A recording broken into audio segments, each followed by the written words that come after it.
So I'm recording. Hey, Charn, how you doing? Doing fantastic. It's great to see you again. It's good to see you. Let me just expand that. How are things? Things are fantastic. My wife and I and our son, who's 4, we just moved out to Flagstaff, Arizona, and it's been amazing. We are really, really happy to be at Northern Arizona University, and it's a move we've wanted to make for a long time. In fact, when I was at Florida State with you and going on the job market, I was really hoping that a small mountain town campus would be available, and it wasn't, Yeah, unfortunately, but after 3 years, we found our way out here. that is awesome. So for those of you who are watching at this moment, this is Charn McAllister. He's a professor of management, I guess, in Northern Arizona University. Go And he Lumberjays. was he was one of our students actually at Florida State. I don't mention the university too much on this channel, but um, he's done some amazing things, and I just wanted to reach out to him and have a conversation in terms of just because he's a kind of a normal goofy guy, but at the same time he's got an interesting story. So I just wanted to dive into it and just introduce everybody to him because I think he's very cool. Thanks for that. So I really appreciate it. It's funny because I think one of the times we first met was during my first year at Florida State, and I had been in a bike race and I broke my collarbone and 2 of the fingers on my right hand, and it was right before I think midterms and or the end of the first semester, I shouldn't say midterms, and so first semester in a PhD program, not able to use my right hand, it could only like move my left a little bit, and you were like, I don't know if it's a good idea to take your exams like this. And I was like, I don't think it's a good idea either. But I didn't have every much time of I a see you, choice. you're like broken. There's something going on. I just remember the one time that you were in my organizational theory class, and somebody had just like mentioned you did like this 100-mile run out in, was it in Alberta? Was it? Yeah, that was in Vancouver, I think. Yep. Yeah, like crazy. And then you had to walk 20 miles on a stick or something. You had to fast. I think that story got exaggerated a little bit, which I Yeah. appreciate that people are exaggerating stories for me. It was like a 10 mile. I had hurt my leg on the way. It was a 120-mile race through the Canadian Rockies. Essentially, it was a little bit further up from Vancouver, but it was supposed to be this beautiful race. I mean, the pictures. It's called the Fat Dog 120, and the pictures look like the sound of music. It's just the top of these mountains, and it's over I think like 6 or 7 mountain passes. It's gorgeous. But on the day I did the race, we got to the first mountain pass. It was beautiful, and after that, it was rain, thunder, lightning, and so it was about 16, 20 hours just in the rain. You were freezing at like I think like mile 80. I was on top of a mountain. They gave me a cup of soup, and I was shaking so hard the soup was just spilling out everywhere. And the woman who gave me the soup held my hand so I could like drink it without spilling it everywhere. And when I went back out on the course, I was going up the final mountain, and I basically pulled my hip flexor. But I was on top of a mountain, couldn't get down, and so I kind of waited a little bit, found like a stick I could use as a crutch, and made my way the last 10 miles or so. It was a crazy experience. Yeah, well, I mean, just that alone is just insane. But now we're blowing it up, and like the Paul Bunyan, I guess, of Exactly, yeah. academia. I'm glad the Right? doc students are still keeping strong these elaborate stories that may or may not be true. Yeah. I hope so. Anyways, I think I don't know. It's just fun. So why don't we start off with who you are and what you did before you went into academia, and then after that, we'll start talking about what's going on and what is your experiences at this moment because you know a lot of people would love to hear how an average person tackles academia. So that's where we should go with this. So I don't know if you want to just tell your story because it's kind of Sure. interesting. Yeah. Yeah, I mean, I think so. For me, I started at West Point way back in 2001, right before September 11th, and so I'd always wanted to join the military. I had a mentor. I shouldn't say always. I had a mentor in high school who I just really looked up to, and he suggested West Point, and I was kind of set on it from that moment. Everything I did in high school was focused on that goal, and I was lucky enough to get in. I had an amazing experience there. I met my wife there, which is that's probably as big of an accomplishment as graduating, because there's only 14% of the students there are women at the time I was there. So I definitely won the lottery there by having the opportunity to end up with the love of my life. So that was wonderful. We both graduated in 2005. I went to flight school to become a helicopter pilot. I spent a year in Fort Rucker, Alabama. And right after that, my wife had deployed to Iraq. And when she came back, we moved together to Colorado Springs, and then it was my turn to go.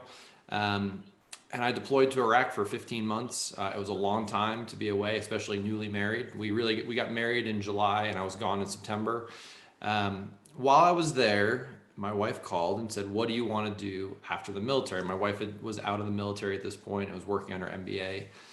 And I said, "I don't know. I think maybe I could like own a bike shop." Like we were both really into cycling, and I was like, "Yeah, I'd like to work on bikes." And I had been in a very stressful job for a while. I was as a helicopter pilot. I was in a scout weapons team, so we had 2 armed helicopters, and we were in engagements. And it was a stressful job. I was a leader over there, platoon leader at first, and a company commander.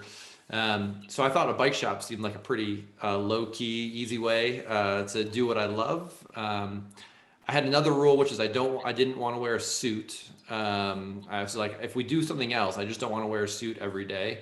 And then I said that for me, my mom is a sales rep, and she has this great extroverted personality where she can just walk up and talk to people. And that was never me. And so I realized I couldn't sell something. Like I wouldn't be good at this task. I said, those are my rules. She said, "Why don't we go back and be professors?" And I said, "Well, I don't really know what that is." At West Point, which was more of a teaching school, we had a lot of what we'd consider like clinical professors, people who were in the military, went back, got their master's or PhD and taught at the academy. So I didn't really know what research was, any of that. And we said, okay, we'll think about it, right? Well, come back home, another year goes by, we moved to Kansas. I deploy again for another year to Iraq. And it's finally coming time where like my time in the military is coming to a close. I'm a captain now, and it's just about time to make a decision. Am I going to stay or am I going to go, as the Clash would say? And I decided to go. And my wife had said, "I think you're going to love being a professor." And funny enough, she said, "You should." I said, "I want to get my PhD in leadership." And she said, no, go get it in management. I said, no. Because in the military, managers are bad, leaders are good, right? Like leaders are people out front, managers manage, right? And so I had this horribly tinted view of the word management. And she said, no. Now she had her MBA, remember, and she was like, "I think you're going to like management." And as always, she was right. And we applied to, I think, 19 PhD programs, which was very expensive at the time, sending off our I had a GRE instead of a GMAT because I didn't know what I was doing. And my wife had the GMAT as her PhDs in accounting. And we wanted to find a school where we could go together. And the problem was, in some places she got in, other places I got in, and it never really matched up until 2 schools, and Florida State was one of them. And we felt incredibly lucky to drive ourselves to Tallahassee and join the team there. Yeah, I mean, it's been a really great experience to have you there and, have all of our students that are there. I think there's amazing people. And everybody has their own story, right? Like that's the cool thing with this.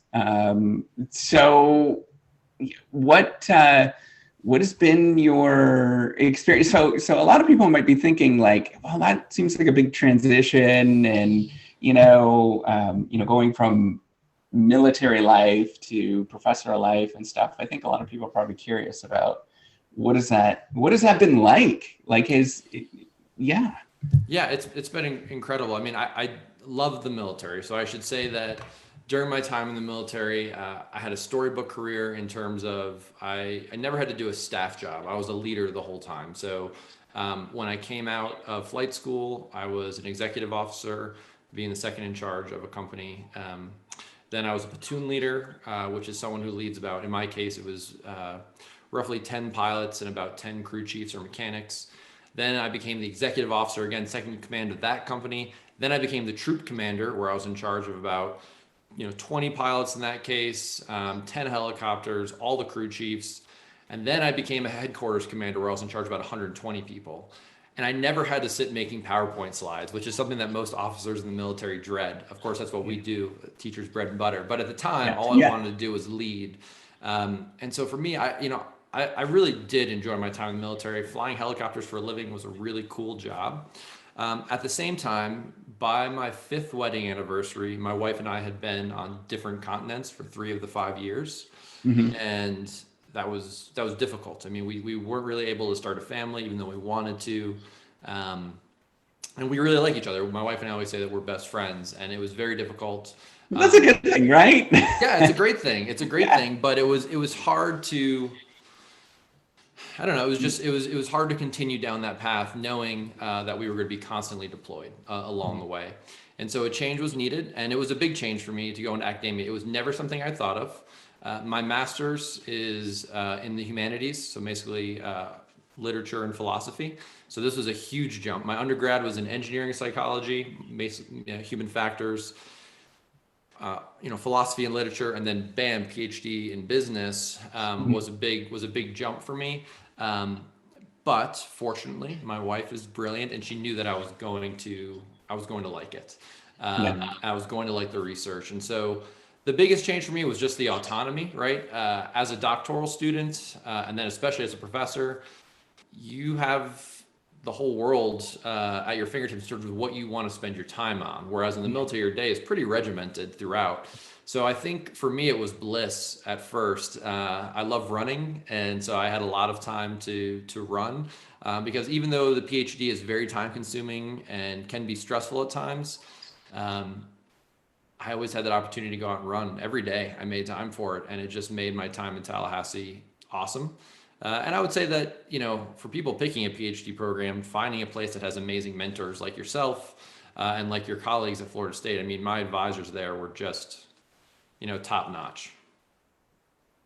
Stay tuned for my are we back? We're back. Hey, we're back. Okay, I good. lost you. Okay, sorry about that. So you were telling about how you like to go for runs during. Yeah, I was just saying that it was a wonderful, that to me, it seems like such a small thing, but I was just noting the other day that, it's hard to measure happiness, but I am very fortunate to have a proxy, which is for me running. And it's not just that running makes me happy, but I run when I'm happy. And so I averaged probably about 1,800 miles a year during the PhD program. And that was a sign of how happy I was. I mean, I always tell my wife that being at Florida State were the best 5 years of my life by far. And I think a lot of it is due not just to having that autonomy, but having great, mentors and professors there like yourself and your colleagues there were just, I've talked to a lot of other, doctoral students back when I was a doctoral student, even now, and your advisors make or break your time there and the professors there. And Florida State does a heck of a job mentoring and training students, not just how to be a researcher, but how to be successful in the field of academia. Well, that's what we hope, but we hope that everybody has that experience, no matter where whatever institution you're at, you're going to have a great experience. But you'd hope so. That there's lots of heterogeneity in the marketplace, obviously, right? That's why, as management professor, that's like the number one thing that you learn is that there's all sorts of different kinds of people out there. Absolutely. Right. So, tell me about this sort of the idea of autonomy. So sometimes I find it actually really stressful in the fact that you are in charge of everything, and there's a lot of uncertainty associated with that as well, right? So every time that you feel like I got to do all this kind of stuff, you feel very uncertain, and then you feel like you're being lazy because you're not doing everything that you possibly can. So it's kind of like this weird double-edged sword. I think it's a double-edged sword where, you get all the sort of freedom to do whatever you want, but at the same time, you feel this weird pressure to constantly be doing things. I definitely agree with that. I think, I imagine there's no academic that feels that way, right, at some point, because you are given that freedom, but the measures of success are blurry or abstract at best. I think it's best summed up in a lot of tenure requirements that are, in fact, nebulous. So you don't really know if you're succeeding in this field. That being said, gosh, do I love it. I love what I do. I was my son is 4 and we were riding to his school. I was driving him to school this morning. He said, "Is your work boring?" And I was like, no, it's great. I love it. He's like, "It must be boring. You do work all day." And I was like, "No, it's fun." He's like, "You don't get to hang out with anyone." I'm like, "Well, mom's at work and she's my best friend." And he's like, "Besides mom, you don't hang out with anyone." And I was like, I guess that's true because of coronavirus, but but welcome to dad life too, right? yeah, exactly. And so what I told him is that, not everyone gets a chance to love their job, and I love it. I look forward to teaching. At my last university, I had a 3-0 schedule, so I didn't teach half the year. And so you were at I was at Northeastern University in Boston. And even though that was great, the opportunity to come to a small mountain town was a huge, huge pull for me, especially a school like NAU that really, really cares about students. And I have a much higher teaching load here, but I love teaching. I love working with students. What is that? It's where you teaching like 4 courses a semester? So right now I'm only at a 2-2 for my first 2 years, which is okay. nice. But then I'll be at a 3-3. Yeah. So that's still 3 more courses than I had before, because I pretty much had a 3-0 in perpetuity, I believe. But yeah, so for those of you who are following along, because there's lots of newbies that watch this, right? So you might be thinking, is there only 3? He's only teaching 3 courses a semester.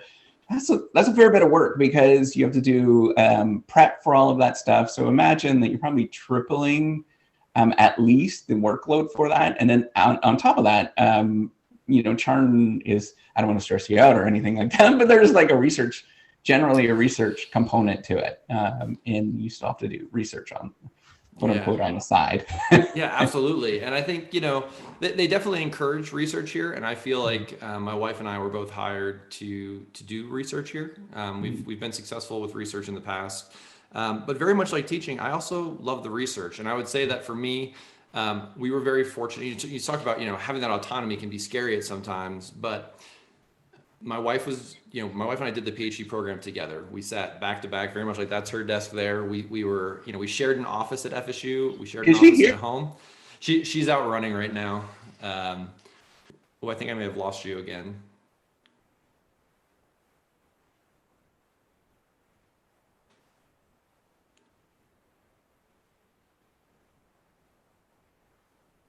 No, here we go. We're back. Yeah, sorry.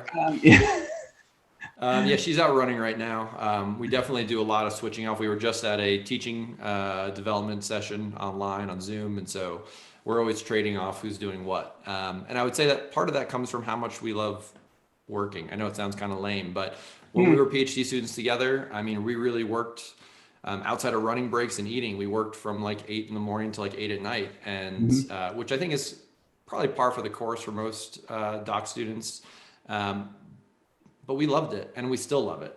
For me, research is very much, I've kind of gamified it in my mind, where you're trying to, I enjoy doing the research. I enjoy what I find, but it's also a game, because you're throwing them out to a journal, and you get in like combat with that reviewer or set of reviewers, and you want to overcome that hurdle. And so I think that's part of the fun, and more importantly, 2 of my fellow doc students from Florida State, who are now at other universities, we still work together. We've worked together for about 4.5 years now. And I had a meeting with one of them and his current doc student for about 2 hours this morning, and we had a blast. And I think just like in the military, where you want camaraderie and you build that camaraderie, all the rejection letters we get definitely builds camaraderie in academia. And so I think having them to rely on and to lean on and to work with is awesome. One, finding good co-authors can be difficult, especially people who work like you. But we linked up at Florida State, and again, it's been, since they graduated, it's been about 4.5 years, and we worked together, and we're still, there's no end to it. We have more projects to work on than we can possibly write, and that's a good place to be in. Yeah, that's a good thing. The way that I always sort of think about it is that it's like a marriage, right? Like when you start working on something, it always keeps coming back, and you're constantly working on things together for a long time. Yeah, absolutely. Yeah. So tell me, actually, about, speaking of marriage, tell me about what your experience was with sort of the dual career thing going on, or what do they call it? The double two body problem, right? Yeah, Yeah. it's hard. I mean, Yeah. we at Florida State, I applied to 50. So again, we applied to I think 19. It was 17 or 19 programs coming into the PhD world, and then I applied to 54 schools from Florida State. Um, a lot of This that is was all pretty normal stuff. I would say that those numbers are probably even on the smaller side. Uh, Yeah, I mean that's probably mhm, true. But it was frustrating in many ways because sometimes my wife would get an offer, or mhm. not just an offer, like an interview, and then I would get an interview at another place, and that would just basically mean that that was off the table because we were not going to be geographically separated. Part of leaving the military was to ensure that we would always be together, and at that point we had a 4 or 5 month old when we were really, Mhm. on the market. So I would say that it's definitely challenging. She went to Northeastern. We went to Northeastern together, I should say. Mhm. She had a visiting position to start with, and it wasn't able to be converted to a tenure track position, and that's one of the reasons that we did depart that area. Mhm. But I would say that it's challenging, but it also has a lot of strength too, because we totally understand what each other are going through. So when she gets, a rejection, and it was, 4 years of work, like I completely understand what that means.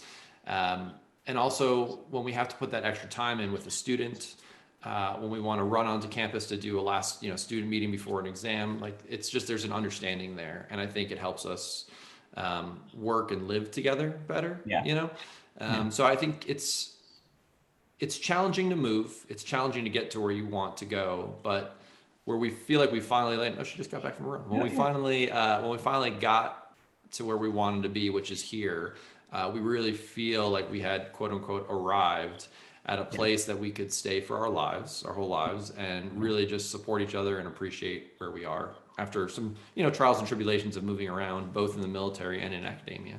Yeah, I mean, I think that's pretty normal to sort of move around for a while and just kind of get things sorted out and get your bearings. I think in academia, I don't think that is unusual. Most people, I think, actually move a fair bit. I was really weird from going here and staying at Florida State this long. Yeah, Um, that sounds. I think that's the odd man. You're the odd man out in that case, right? Because most people do try to find their niche, and I think a lot of it is too finding. Do you really want to be an R1, R2? What are you most comfortable with in terms of teaching and just the faculty feel and vibe of the area? It's important yeah. to So see those things. what do you mean by R1, R2, and all that kind of stuff? Just for other people. Yeah, so they're all universities are based on a Carnegie classification system, with R1 being the highest tier of research productivity. Usually, they have a medical school, or they have, or not, or they do have doctoral granting programs. R2s are still high research activity. R3 some research activity, and then after that, it's like balanced in teaching schools. Mhm. R1s demand a lot of your research time, Mhm. but have lower teaching requirements, generally speaking. R2s more teaching, less research, so on and so forth. So I was at an R1 beforehand. I'm at an R2 now. And it's a really good fit for us. I Yeah. think if you really love teaching, you can be successful obviously anywhere. But at our business school, the Frankie College of Business, they really care about their students. And that is, I think, their number one priority, despite being an R2. They really want their students to succeed, and they encourage you to spend a lot of time with the students. And that's something that I find a lot of passion in. I very much enjoyed leading soldiers and Mhm. trying to make sure people's lives were as I can make them better in any way I could as a leader. And I feel like I can do that with students. I love giving that personal time to them, and NAU really celebrates their students.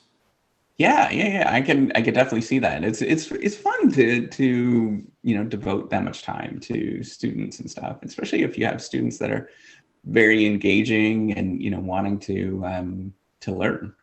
I think that's yeah. It's Yeah, just kind of sure. Go ahead. Oh, I'm sorry. We had a little delay. Now I was saying our students here. I was really impressed. The students here are very. They have a lot of persistence, and they have a high level of intelligence, and they're ready to learn, which is awesome.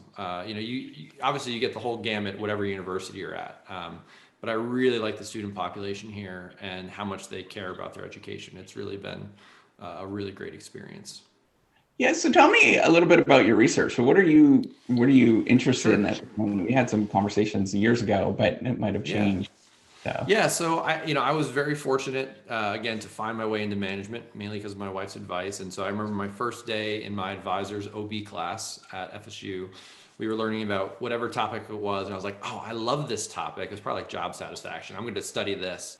And then the second day, it was organizational commitment. I was like, "I love this topic. I'm going to study this." And I had that same feeling for like the first 9 classes, and I was like, "This is what I'm going to study." And that's how I knew I was in the right place, right? Like I knew I had arrived at the right degree because I loved it so much. So I first started studying stress with my advisor, Pam Paraway, mhm. and love that. Still do a little bit of work on it. Um, but I also started working on political skill, which is the founder of political skill, Jerry Ferris, is at Florida State.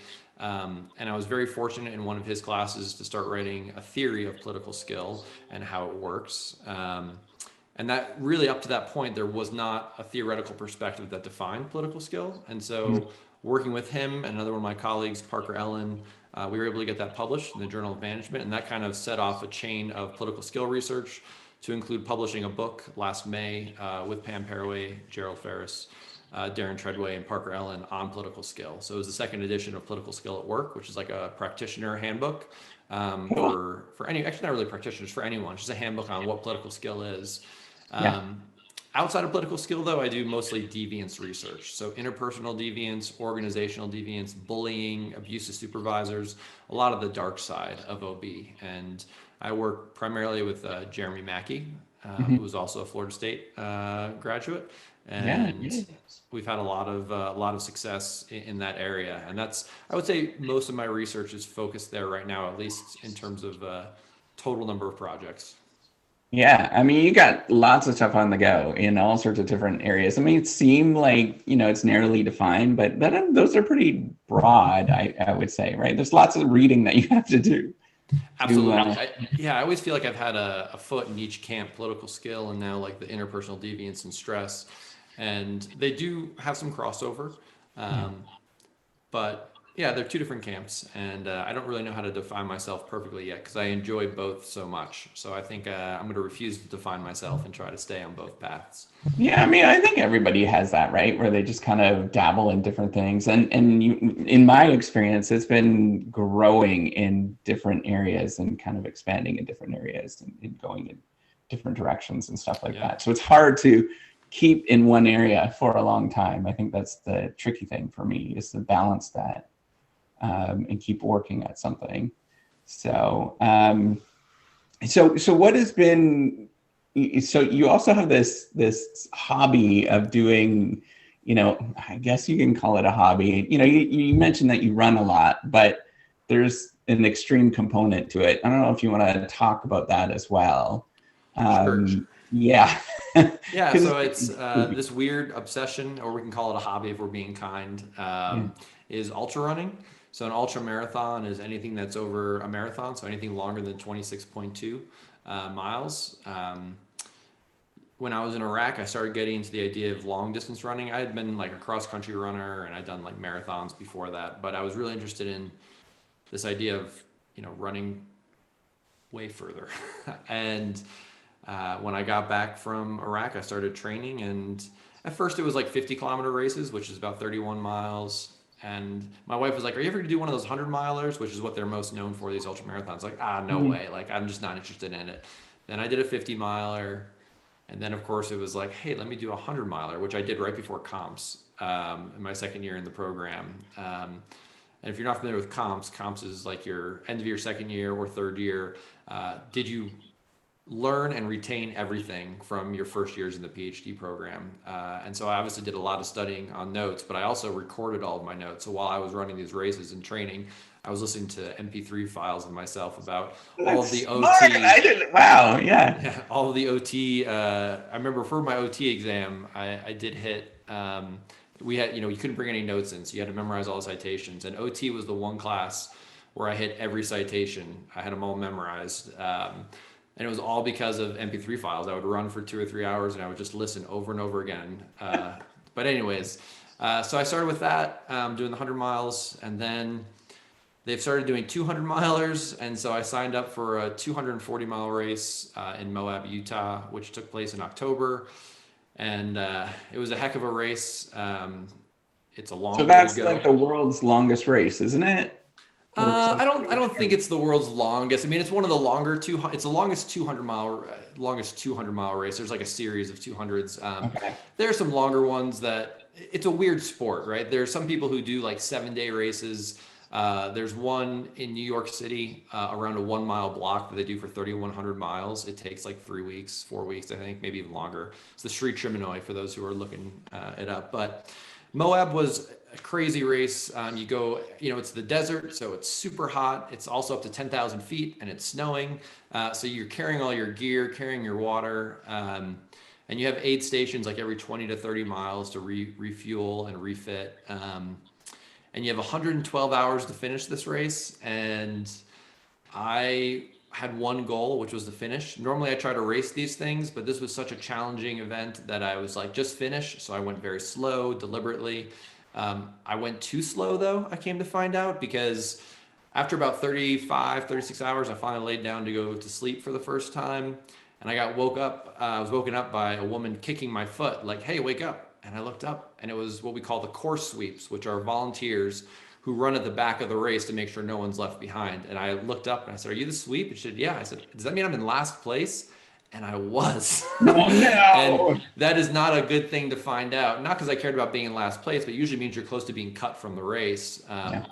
In reality, it had been so hot, uncharacteristically hot, that we had probably about 30 plus runners drop out of the race due to heat problems, which put me in the very back of the race. I ended up finishing at 111 hours and 57 minutes. So essentially 3 minutes before the official cutoff. So it was close. That would have been so brutal if you would have made it all the way and then you were just like, yeah. a minute. It would have been, and it happens. It happens every year. And I realized it took me till about mile 210, 215 to realize that I might not make it. And you think you would see that, but without going into the details, it was hard to recognize what was happening. Also, you're not thinking very clearly. In the 112 hours, I slept for 4.5 hours. So you're not thinking very well. I hallucinated for the last like 15 hours. So you're just not all there. Yeah. And I tried to be very zen and like live in the moment for the whole race. But that last 10 to 15 hours, I was just panicked because I knew 15 hours out that it was going to come down to the last hour or minutes. I didn't think it would come down to the last 3 minutes. So I went for, the first 100 hours, just like, hey, everything's great, live in the moment, to sheer terror for, 12 to 15 hours, maybe even longer. It's hard to remember at this point. But yeah, it was fun. I would do it again in a heartbeat. Yeah, it was just absolutely nuts.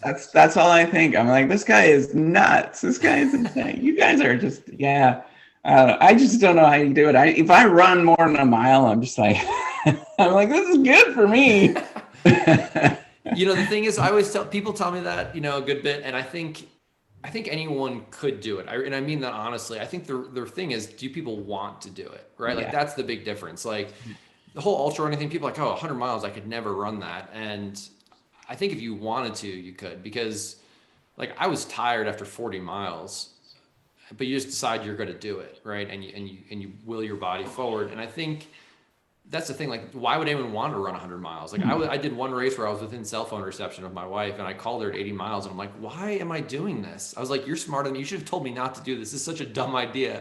Who wants to run 100 miles in the middle of the day, And so, yeah, I think if you want to do it, you can do it. But even out there, you often lose hope. Like, what am I doing?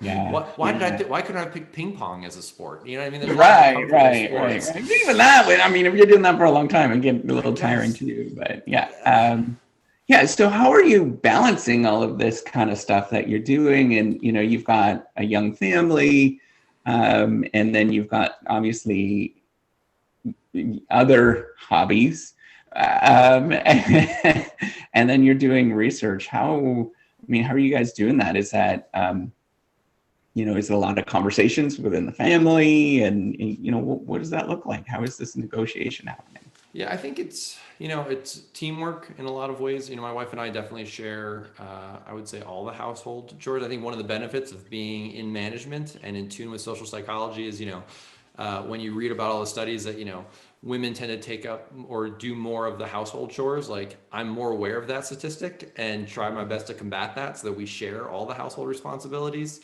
And I think we do a pretty good job in that regard. I think we both realize that we're a team. I think next year we'll have known each other longer than we haven't known each other. We met when we were 19.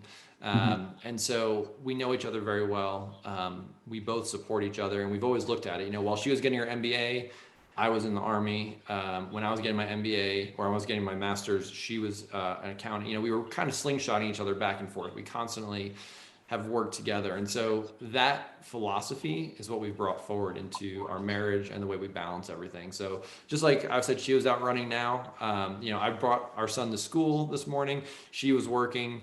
After this, I will go running, and she'll pick our son up from school, and then we'll all meet together. And we try to spend every night with our son together, right? We try to stop all work, although we'll often pick it up after he goes to bed. Yeah. So I would say the secret for us is Google Calendar is really important. We share our calendars and we make sure we deconflict. Um, I'm a student of productivity, so I really study a lot of productivity tips and make sure that we use our time wisely. But we also make time for each other so we don't burn each other out. Like tomorrow morning, we're going skiing. We're going to spend the morning. There's a ski slope about 35 minutes from our house. We go there, we spend that time together so that during the week we don't get burned out thinking like, well, we never spend time with each other, or if we're Yeah. teaching on the same days, we have lunch together in our office. So tomorrow is a Tuesday, right? So just Yes. for everybody Oh, to. sorry. Yeah. So tomorrow's a Yeah. Tuesday. Yeah. Next week we'll start teaching, and we'll teach on Tuesdays and Thursdays. So if you've ever heard of time boxing, as a productivity tip for your viewers, I use some time boxing this year. So we have it boxed off. Like, on Wednesday we're going to spend 5 hours going to the ski slope, and that's going to be like a really big activity for the week. And we do our best to really protect that time together, because if we didn't do it, I think it would be harder to stay on task. Because like today, from when I got home at 8:45 till now, like every minute has been accounted for. But I've loved everything because I changed things up like every hour and a half. I had a research meeting, I did some writing. We did lunch, we did a teaching seminar, I'm doing this, I'm going running, and it just keeps you constantly engaged. Whereas I used to do as a PhD student, like I'm going to write for 6 hours today. And really you get like maybe 4.5 hours. And there might be a little bit of Facebook checking. Maybe I'd go get a snack, and then I'd look at my phone for 20 minutes, and all of a sudden your time gets eaten away. By protecting our time to relax, we spend more time together, I think. I think that's so critical. I mean, for us, I tend to not do a heck of a lot of work on the weekends simply because of that it's like my wife's working throughout the day, and she's in the healthcare profession, and she works very long hours typically. So when she comes home, we've got use the mad dash, everybody eats, and then everybody's back to bed, and we do all that over again in the morning, get our exercise in the morning and go back and do that all again. So, but having that time together, I think that's the important thing. So this is my beef with productivity stuff, is that if you focus too much on optimizing your life and productivity, you kind of, you make it seem your whole life is just all about performance, and you don't make any time for just, going to the ski slopes and hanging out. And that stuff, that sort of relational stuff, and building,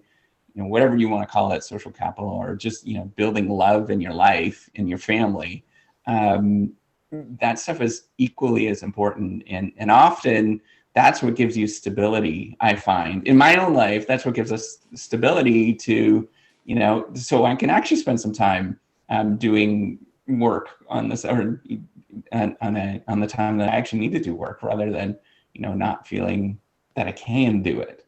Does that make any sense? No, it makes total sense. I mean, I think, again, I love productivity hacks. I read a lot about productivity, but if you don't make that time, you're going to burn out. There's just no way, because you don't, you coordinate your whole life down to the minute, but you haven't put any time for yourself or for your loved ones. And I think that just burned you out, and I think also finding a place that really values your priorities. And I think for me, when I interviewed at Northern Arizona University, they asked me, do you like skiing? Do you like hiking? Like, because that is a part of the culture here, is they want to have, professors who are not just work, work, work, work, and have that like that stone face, long-eyed stare when they come into work and they're not ready to engage their students. They understand that we're going to be better professors if we take some of that time. Again, I'm still working way more hours than anyone wants to admit. As someone who tries to say I have a work-life balance, I still think we work, well over 40 hours into the 60s, if not higher a week. But work is like different though, right? Like, so this is where I always get in trouble with that and thinking about working. I'm always thinking working is sitting down and I got to be writing. And that writing, that doing the research, you can't spend that much doing that because there's other things that are involved. And my wife's always reminding me, it's like, oh yeah, doing emails is actually part of doing work. Yeah, all that admin stuff. I mean, I routinely, so right now during coronavirus, it's hard to do office hours with students. So last semester I would go on walks. If I had a student who was food insecure, was on the verge of being homeless, and needed some advice. We did a 2.5-hour walk around the campus. You know what I mean? That's work time. And that's the time that, and I don't look at it as work, but you have to count that towards that, right? Or the preparing for your classes.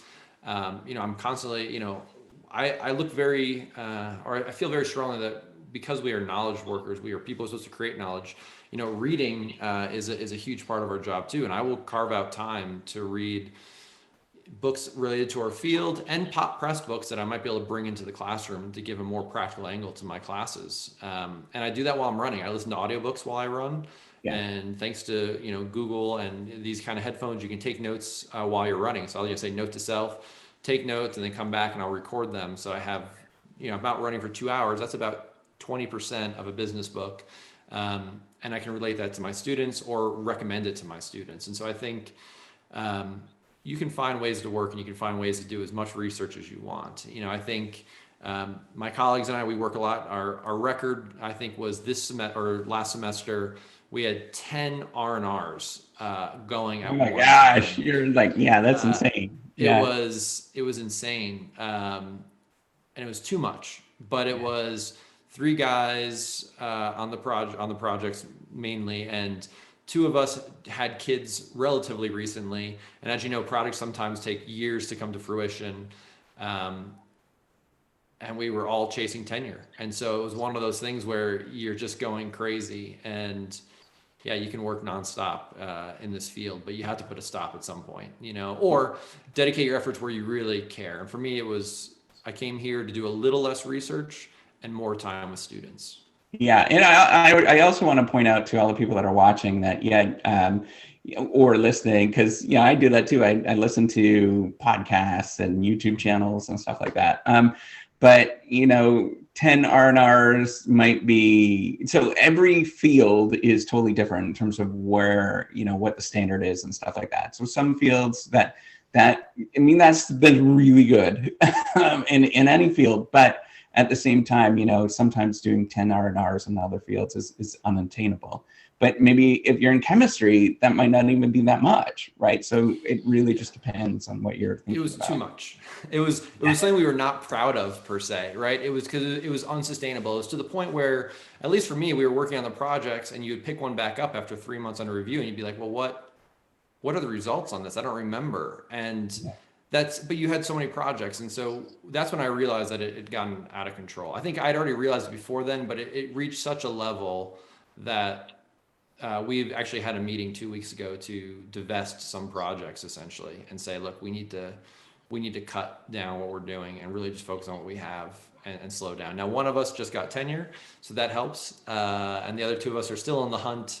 But we feel very comfortable with our research agenda right now and the luck we've had. So I think again, I've learned more and more as time has gone on how important balance is. No matter how much I love research and how much I love teaching, I also love my wife and my son, running, and you got to find that balance. And so for me, it really has been about stepping back from that extreme level of research and trying to focus on family, students, and other things like that.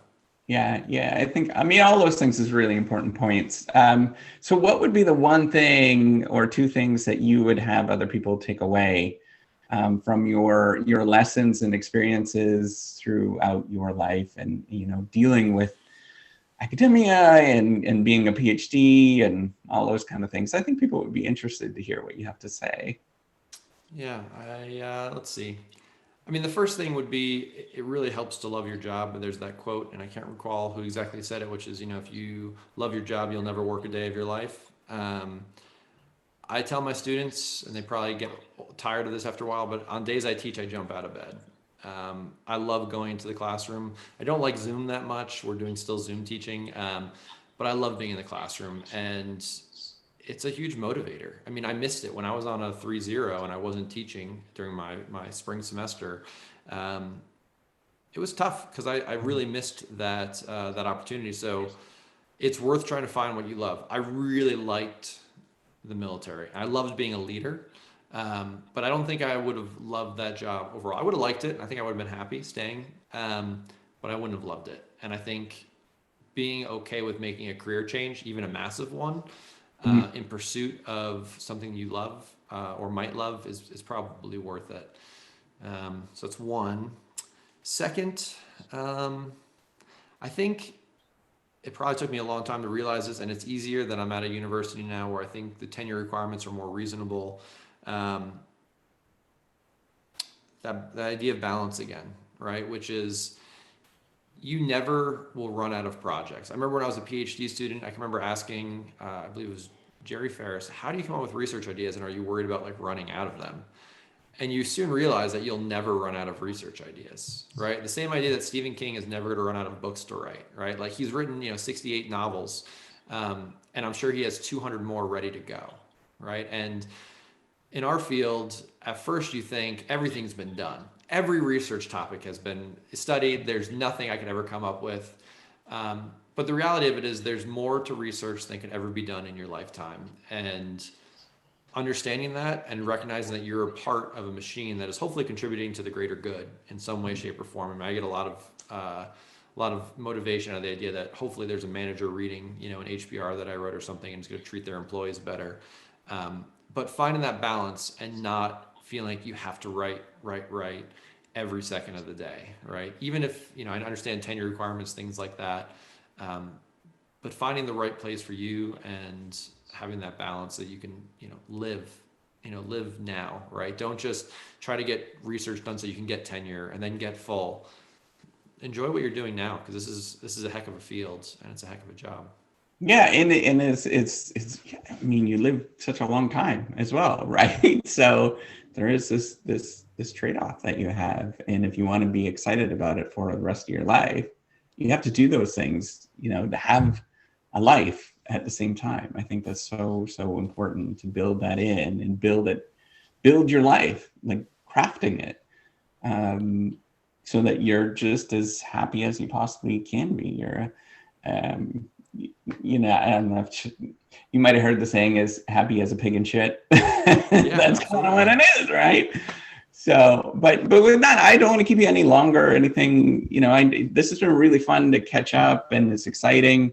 Is there any last words or anything that you want to leave?